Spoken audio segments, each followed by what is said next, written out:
Bupati Pati Sudewo seusai ditetapkan jadi tersangka dalam 2 perkara oleh Komisi Pemberantasan Korupsi atau KPK membantah tuduhan yang ada. Ditemui di Gedung Merah Putih KPK saat hendak dibawa ke rutan, Selasa, 20 Januari 2026, malam, Sudewo mengklaim tak mengetahui tindak pidana yang disangkakan padanya. Sudewo bahkan menyatakan bahwa dirinya dikorbankan dalam perkara ini. Terkait tuduhan pemerasan dalam pengisian jabatan perangkat desa, Sudewo menegaskan bahwa rencana seleksi baru akan dilakukan pada Juli 2026 sesuai kemampuan APBD. Menurut Sudewo, APBD 2026 hanya mampu memberikan gaji perangkat desa mulai September. Ia juga menekankan tak pernah berbicara dengan kepala desa, camat, ataupun OPD terkait mahar jabatan. Lebih lanjut Sudewo mengaku telah memanggil Kepala Dinas PMD pada Desember 2025 untuk menyusun draft peraturan bupati yang ketat. Sudewo pun menyinggung aroma politis di balik OTT terhadapnya. Ia menilai kondisi politik lokal turut mempengaruhi dinamika kasus yang kini menjeratnya. Adapun terkait kasus pemerasan jual beli jabatan perangkat desa, Sudewo jadi tersangka bersama 3 orang lainnya yang merupakan kepala desa di Pati. Sementara itu, dalam perkara kedua, Sudewo jadi tersangka dugaan suap proyek rel kereta api di Direktorat Jenderal Perkeretaapian atau DJK. Status tersangka ini sempat dibantah oleh Sudewo, namun KPK menegaskan sebaliknya. PLT Deputi Penindakan KPK, Asep Guntur Rahayu mengatakan, perkara DJK resmi naik ke penyidikan agar proses hukum lebih efisien. Sebelum naik ke mobil tahanan, Sudewo berpesan pada warga Pati agar tetap tenang. Ini ya, saya ngomong apa adanya. Soal dipercaya atau tidak, monggo. Pelaksanaan rencana, pelaksanaan pengangkatan pengisian perangkat desa itu adalah bulan Juli 2026, masih 6 bulan ke depan. Mengapa bulan Juli? Karena APBD 2026 itu hanya mampu memberikan gaji siltap atau tunjangan perangkat desa selama 4 bulan, yaitu dimulai dari bulan September. Maka pengisiannya itu bulan Juli.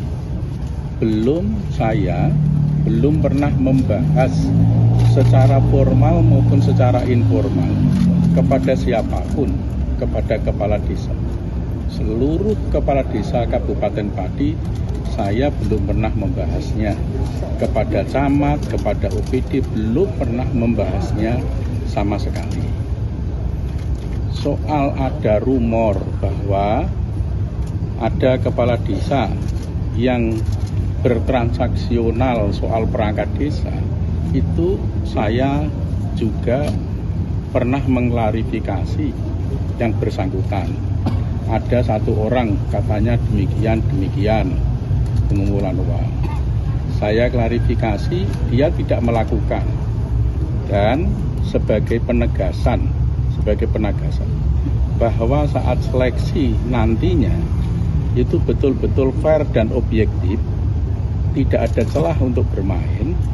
Saya sudah memanggil Pak Tri Suharyomo, Kepala Dinas Pemberdayaan Masyarakat Desa, yang tupoksinya menangani itu di awal bulan Desember 2025, supaya draft peraturan bupati nanti itu betul-betul dibuat tidak ada celah bagi siapapun untuk bermain. Salah satunya adalah seleksinya sistem CAT, dan juga mengundang ormas, LSM dan semua pihak termasuk media untuk melakukan pengawasan seleksi. Yaitu, dan itu betul-betul saya niatkan. Karena apa?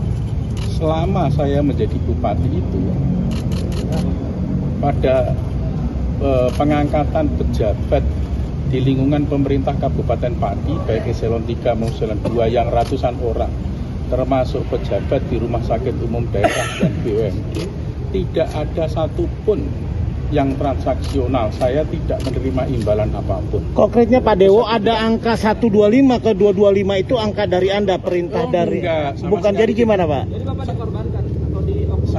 Saya menganggap saya ini dikorbankan. Saya betul-betul tidak mengetahui sama sekali. Dan ini saya jelaskan kepada Bapak Ibu sekalian. 3 orang kepala desa yang tersangka ini pernah menghadap saya di kantor kabupaten, kalau nggak salah di sekitar awal Desember, minta petunjuk soal pengisian perangkat desa. Saya katakan bahwa pengisian perangkat desa adalah sepenuhnya. Itu pengulangan Pak, soal Bapak ditetapkan tersangka di JKA, terakhir gimana Pak? Download Tribun X sekarang, menghadirkan lokal menjadi Indonesia.